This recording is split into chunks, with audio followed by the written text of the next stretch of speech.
అందరికీ శుభోదయం. దేవుని వాక్యాన్ని చదువుకుందాం.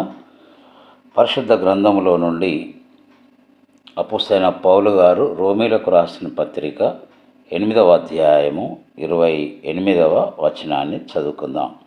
దేవుని ప్రేమించు వారికి అనగా ఆయన సంకల్పం చొప్పున పిలువబడిన వారికి మేలు కలుగుటకై సమస్తమును సమకూడి జరుగుతున్నవని ఎరుగుదుము. ఈ వాక్యము మనందరికీ చాలా సుపరిచితము. బహుశా బైబిల్ను క్రమంగా చదవని వారికి ఇది కొంత కొత్తగా ఉండవచ్చును. ఏది ఏమైనప్పటికీ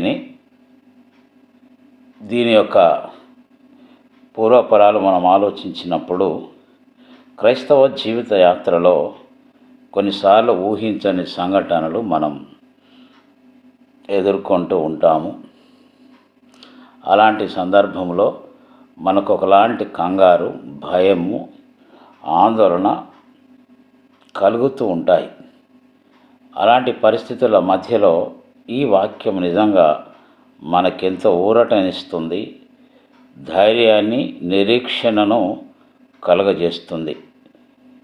దేవుడు నిన్ను, నన్ను, మనలందరినీ తన ఉన్నతమైన ఉచితమైన కృపలో రక్షించుకొని తన శాశ్వతమైన ప్రేమతో ఆయన మనల్ని ప్రేమిస్తున్నాడు.